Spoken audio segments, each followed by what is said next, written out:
और अब वक्त है हमारे अगले सेशन की तरफ बढ़ने का। कहते हैं कि सपने उनके ही सच होते हैं जिनके सपनों में जान होती है। पंखों में कुछ नहीं होता, हौसलों से उड़ान होती है।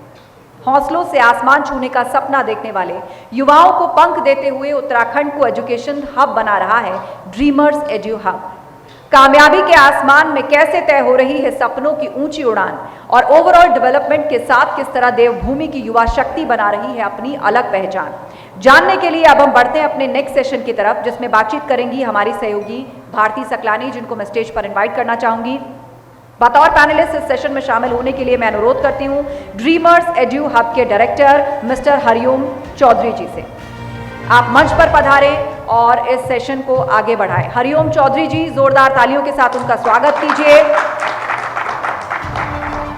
Mister Hariom Chaudhary, director and CEO Dreamers Edu Hub. Over to you Bharti. Thank you Aastha. Hariom ji, बहुत बहुत स्वागत आपका न्यूज़ 18 के एजुकेशन कॉन्क्लेव में। और शुरुआत हम इससे करेंगे कि सबसे पहले तो आप बताइए अपना फैमिली बैकग्राउंड, किन परिस्थितियों में आप यहाँ तक पहुँचे और कैसे आज ड्रीमर एजुकेशन हब को खड़ा किया। जय हिंद, राम राम।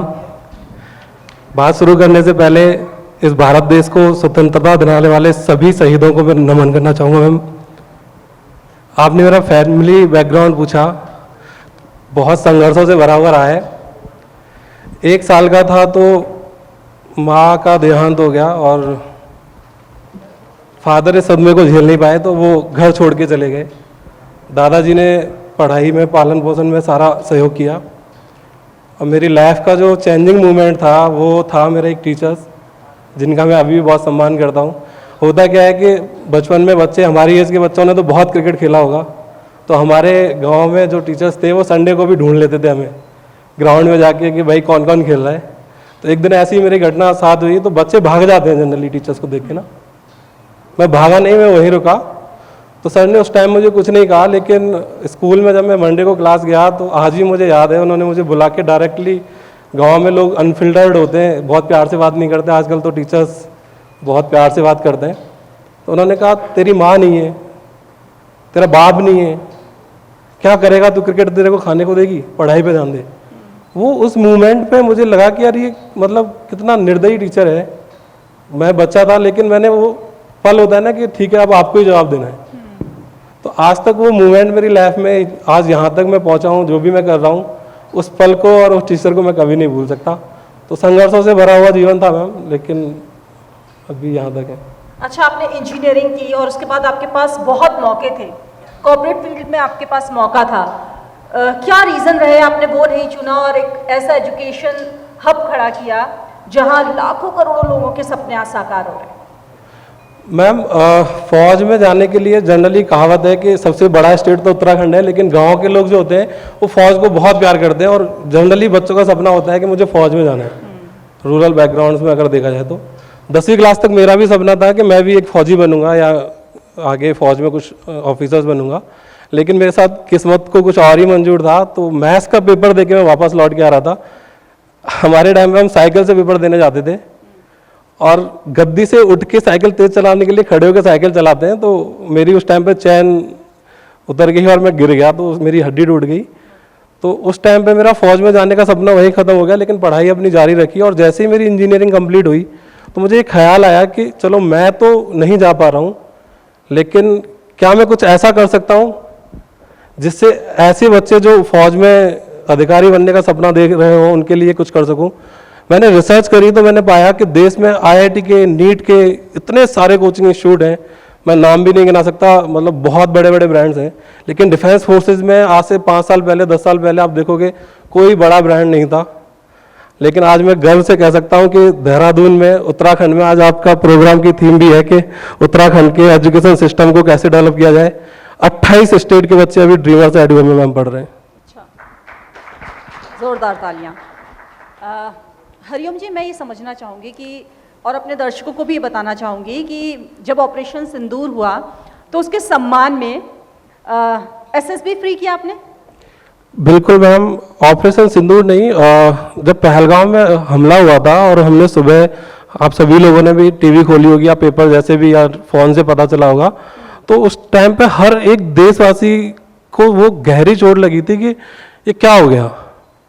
तो मुझे ऐसा लगा कि मैं डिफेंस फोर्सेज में हूँ और एक भी बच्चा अगर एसएसबी रिटर्न अपना रिटर्न क्लियर कर चुका है और वो एक काबिल अधिकारी जो ऐसी आतंकवादी घटनाओं को आगे रोक सके, अगर हम उस एक बच्चे तक भी पहुंच सके, तो इस थॉट को ध्यान में रखते हुए हमने एसएसबी उन पहलगांव में हुए शहीदों के लिए फ्री की थी। उसके बाद जब ऑपरेशन सिंदूर हुआ तो हमने रिटर्न एग्जाम का भी बहुत मामूली सा कोर्स 499 रुपये का लॉन्च किया फौज के अधिकारियों और मेरे फौजियों के सम्मान में, और वो 15 अगस्त तक था सारा फ्री कोर्स, और उसमें बहुत सारे बच्चे सेलेक्ट हुए हैं। अभी उस कोर्स का बेनिफिट बहुत लोगों को मिला है। तो 499 ये आपने क्यों चुना, ये भी हम समझना चाहेंगे कि इसके पीछे क्या रीज़न था? देखो मैम, मैंने कहीं पढ़ा था कि फ्री एजुकेशन जो है वो मतलब शायद सक्सेस नहीं होती, तो थोड़ी गुरु दक्षिणा ले लेनी चाहिए। तो वो बस थोड़ी सी गुरु दक्षिणा हमने उस कोर्स के लिए रखी थी, बस और कुछ नहीं। अच्छा, जो शहीद परिवार है उनके बच्चों के लिए भी आपने सोचा कि फ्री में कोचिंग दें, तो इसके पीछे क्या रीज़न रहा? क्या कोई खास सोच थी कि आपको लगा कि ऐसा करना चाहिए? हम लोग हर साल जय हिंद करके एक अपने इंस्टीट्यूट में प्रोग्राम करते हैं। तो एक जो पहला प्रोग्राम हमने किया था उसमें बेसिकली थीम ये रहती है कि हम जो शहीद परिवार के लोग हैं उनको सम्मानित करते हैं, उन्हें बुलाते हैं, याद करते हैं। तो मेरा एक जो ऑर्गेनाइजेशन करने वाले थे जिनको मैं इवेंट का काम देता था, वो काव्या भाई थे, उनसे मैंने प्रोग्राम ख़त्म होने के बाद एक सवाल किया कि यार मैंने आपको बहुत कम पैसे दिए हैं और आपने प्रोग्राम इतना अच्छा किया है, मुझे ऐसा लग रहा है कि आपके ज़्यादा पैसे खर्च हुए होंगे, ये आपने कैसे कर लिया? तो उस भाई के जवाब से मतलब मुझे ऐसा मतलब एक मूवमेंट चेंज वाला होता है। उसने कहा कि यार जिन लोगों ने हमारे देश की रक्षा के लिए अपनी जान दे दी, उनके लिए एक प्रोग्राम तो हम ठीक से कर ही सकते हैं। तो जब उसने ये मूवमेंट पे ये बात बोली तो मुझे लगा कि यार मैं तो डिफेंस फोर्सेस के बच्चों के लिए तैयारी करा रहा हूँ, अगर एक प्रोग्राम ऑर्गेनाइज करने वाले बंदे की थॉट इतनी भयंकर हो सकती है, इतनी अच्छी हो सकती है, तो मुझे भी कुछ करना चाहिए। तो उस पल के बाद अगले दिन जाके मैंने अपनी टीम से चर्चा की, और आज तक और आगे भी हमेशा, चाहे इंडियन आर्मी का किसी भी स्टेट का कोई बच्चा है जो शहीद परिवार है, उसके लिए आईआईटी, नीट, एनडीए किसी भी कंपटीशन की तैयारी करे, वो बिल्कुल फ्री ऑफ कॉस्ट है ड्रीमर्स में और हमेशा रहेगी मैम। इसके लिए तो जोरदार ताली होनी चाहिए। चौधरी जी, मुझे ये बताइए आप कि कई जगह हैं जहाँ पर ड्रीमर्स एजुकेशन हब चल रहा है, चाहे हम बात करें लखनऊ की, राजस्थान की, सीकर की, देहरादून की, क्या इसके पीछे रीज़न रहा कि आपने इन्हीं शहरों को चुना और सोचा कि यहीं पर ही इस तरह का एजुकेशन हब होना चाहिए?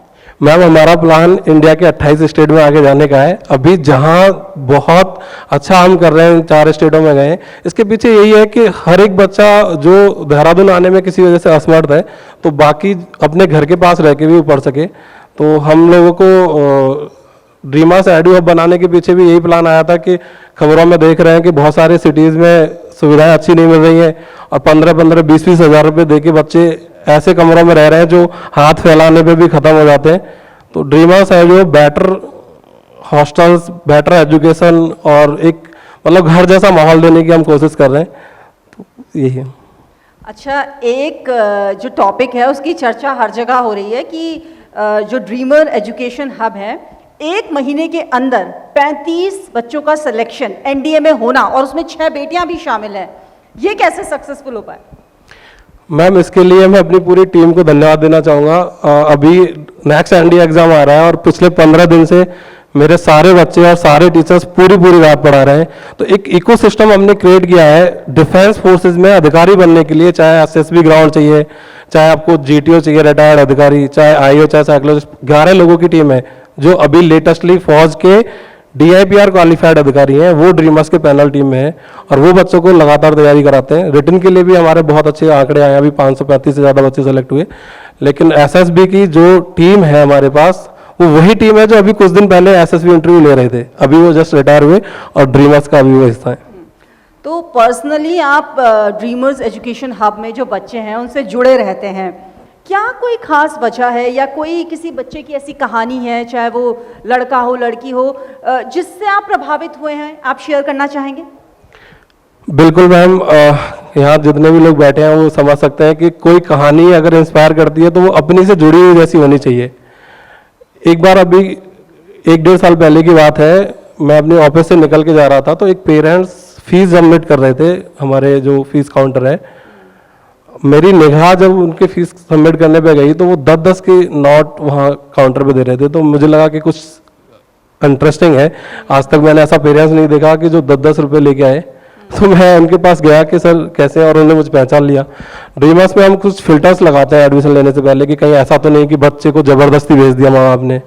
तो पेरेंट्स डर गए कि सर उठ के आ गए, कहीं ऐसा ना हो मेरे बच्चे का एडमिशन यहाँ ना हो।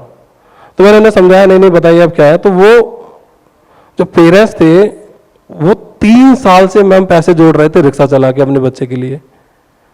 वो मोमेंट मुझे ऐसा लगा कि शायद मैंने इसी दिन के लिए ये इंस्टीट्यूट स्टार्ट करा होगा कि मैं ऐसे बच्चों की हेल्प कर सकूं। मैंने उनकी फीस लौटाई, वो वहाँ किस तरीके से इमोशनल वे हुए वो तो खैर बहुत बड़ी कहानी है। लेकिन उस बच्चे को मैंने उस टाइम पे बोला था कि अगर तुमने पढ़ाई में मेहनत नहीं करी तो मैं फीस में वापस ले लूंगा, मतलब आपके पेरेंट्स से बोलूंगा कि फीस जमा कराओ। 1 साल बाद जब वो बच्चा एयरफोर्स में सेलेक्ट होके मुझे ऑफिस में मिठाई खिलाने आया ना मैम, वो मोमेंट्स और वो खुशी जो मैंने फील करी वो शायद अभी तक नहीं कर पाया हूँ। आप तैयारी करवाते हैं डिफेंस की, बच्चे सेलेक्ट होते हैं, क्या लगता है आपको, आपकी नज़र में, कि देश की सीमाओं को अगर हमें मजबूत करना है तो क्या कदम भारत को उठाने चाहिए? देखो, देश की सीमाएं मजबूत में तो मुझे कोई डाउट नहीं है। इंडियन एयरफोर्स, नेवी, आर्मी बहुत भयंकर है हमारे देश की और सारा देश प्राउड करता है। लेकिन मुझे आजकल जो मैं माहौल देख रहा हूँ, मुझे देश की सुरक्षा जो है अंदर से भी करनी पड़ेगी। इंडिया को अपना गूगल, अपना जीमेल, अपना फेसबुक, मतलब डाटा ही शायद आगे आने वाले टाइम पे, पहले सुनते थे कि पानी के ऊपर लड़ाई होगी, अब मुझे ऐसा लगता है कि डाटा के ऊपर कहीं लड़ाई ना हो जाए। अभी हाल ही में आपने न्यूज़ में देखा होगा, आप तो खैर चैनल से ही हैं, तो किसी एक कंपनी पर अमेरिका ने दबाव बनाने के लिए उसका जीमेल ब्लॉक कर दिया।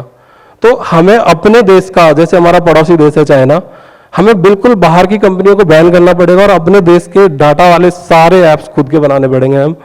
और डिफेंस फोर्सेस में टेक्नोलॉजी के लिए हमें इन्वेस्ट करना पड़ेगा, जैसे ड्रोन्स हो गया। आजकल आपने लड़ाई देखी है कि किस तरीके से हो रही है, अब 1 to 1 लड़ाई नहीं हो रही है, टेक्नोलॉजी बहुत ज़रूरी है। तो इन सब टेक्नोलॉजी में हमें इन्वेस्ट करना पड़ेगा और हमें अपनी डाटा सेफ्टी पे भी थोड़ा फोकस करना पड़ेगा। अच्छा, जैसे अभी आपने कहा कि आपका सपना है कि ड्रीमर्स एजुकेशन हब हर स्टेट में हो, हर जगह हो, लेकिन आने वाले 5 से 7 सालों की अगर मैं बात करूं तो आप कहां देखते हैं, कहां होगा ड्रीमर्स एजुकेशन हब? मैम बिल्कुल आपने सही सवाल पूछा, 5 से 7 साल वाला। और हम भी पहले 5 से 7 साल की प्लानिंग करते थे, लेकिन जब से एआई आया है, मैं आपको बताना चाहूँगा कि हमें 3 महीने के और 6 महीने के प्लान बनाने पड़ रहे हैं। और आप बिलीव करेंगे मैम कि ऐसे डिवाइस अभी हमारी टीम काम कर रही है कि वो टीचर्स की तरफ लगा दिया जाएगा और स्टूडेंट्स की तरफ लगा दिया जाएगा। हमारे एकेडमी में बहुत जल्दी हम उसे इंट्रोड्यूस कर रहे हैं, क्योंकि अब ये आपका कॉन्क्लेव भी ऐसा है कि एजुकेशन को कैसे बेटर करें। तो वो डिवाइस ऑटोमेटिकली मुझे रिपोर्ट भेजेगा कि इस टीचर ने कितनी एफिशिएंसी से पढ़ाया है और कौन कौन बच्चा ठीक से पढ़ रहे थे। एक डिवाइस हम बना रहे हैं जिसमें आप बच्चे की कॉपी डालो, उसके पूरे मार्क्स चेक करके वो पीडीएफ बना के भेज देगा कि इसके बच्चे की कहाँ कहाँ गलती थी और कितना स्कोर है। ठीक है, मैं अगर आप चाहो तो मैं आपको अभी, जैसे टूल्स है हमारे, मैंने अभी आप हमारी बातचीत जो हो रही है उसको भी मैंने अभी स्टार्ट किया है। तो अभी जो हमारी बातचीत हुई है उस पर भी देखो, एक मेरे टूल ने स्टोरी बना दी। अगर आप कहो तो मैं चला के दिखा सकता हूँ, इतना एडवांस हो चुका है एआई, अगर आप परमिशन दें तो। हरिओम जी, एक सपने की उड़ान। हरिओम जी, एक सपने की उड़ान। हरिओम जी, एक सपने। एक सेकंड मैम, उड़ान।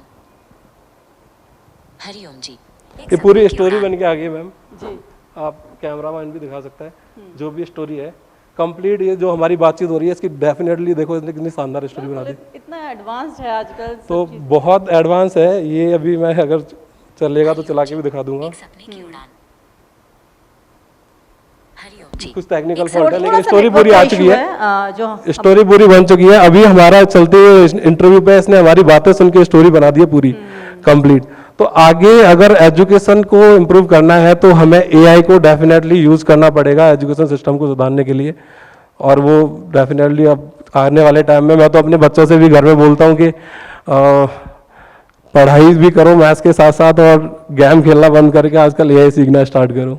अच्छा, बेटियों की जैसे हम बात कर रहे थे कि आपके एजुकेशन हब से भी 6 बेटियों का सिलेक्शन हुआ, जिसकी चर्चा हर तरफ हो रही है, तो अभी आप कहाँ देखते हैं देश की सीमा पर भी बेटियां तैनात हैं? आगे आने वाले समय में, क्योंकि आप इस फील्ड से जुड़े हुए हैं, आप तैनात करते हैं, आप तैयारी करवाते हैं, आप किस तरीके से फ्यूचर देख रहे हैं? देश की बेटियां तो देखो, जैसे रानी लक्ष्मीबाई है, वो तो पहले ही अपना देश में योगदान दे चुकी। कई बार हमें लड़कियों के फ़ोन आते थे पहले कि सर क्या लड़कियां एनडीए का एग्ज़ाम नहीं दे सकती, तो हम भी मजबूर थे कि मना कर देते थे कि बेटा एनडीए में अभी लड़कियां नहीं जाएंगी। अब तो आरआईएमसी, सैनिक स्कूल और एनडीए हर जगह लड़कियां जा रही हैं। तो मैं, जिन लोगों ने ये विचार किया कि देश की बेटियों को सीमा में सुरक्षा में भागीदार होना चाहिए, उन लोगों को कोटि कोटि नमन करूंगा और धन्यवाद दूंगा, क्योंकि लड़कियां अभी ऑपरेशन सिंदूर में सबने देख ही लिया होगा, सोफिया मैम को और wing commander Vyomika Singh ma'am को। तो बेटियां हमारी देश की रक्षा के लिए हमेशा पहले से ही थी। मतलब मैं ये कहता हूँ अक्सर इस सवाल पे कि ये तो माँ दुर्गा और माँ काली का देश था। पता नहीं कौन सी पॉलिसीज आई होंगी, क्या हुआ होगा कि हमने थोड़ा सा पीछे हम उसमें हट गए, लेकिन ये जो डिसीजन है, ये लिंग भेद को ख़त्म करने वाला डिसीजन है देश में से, और डेफिनेटली हमें प्राउड है इस डिसीजन पे कि बेटियां हमारी डिफेंस फोर्सेज में एनडीए में भी जा रही हैं।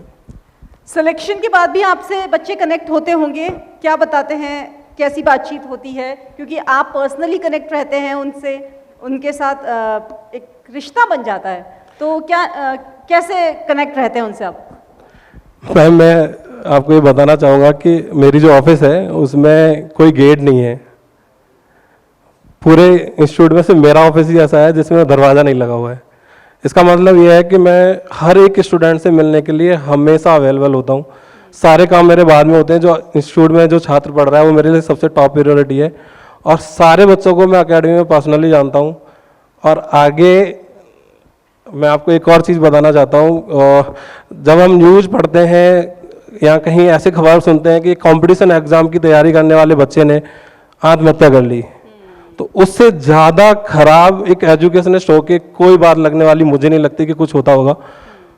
हम लोग ऐसा डिवाइस बना रहे हैं, उसमें जो डिवाइस है 15 से 20 साल एक्सपीरियंस साइकोलॉजिस्ट की तरह काम करेगा, और बच्चा उससे आके बात कर सकेगा अपनी समस्याओं के बारे में, डिप्रेशन के बारे में। और अब जब भी बच्चा को उससे कभी ऐसी बात करेगा कि मुझे सुसाइडल थॉट आ रहे हैं या मैं परेशान हूँ, एक्चुअली मैम होता क्या है कि कुछ खबरें ही हमें मिल पाती है कि बच्चे ने सुसाइड कर लिया।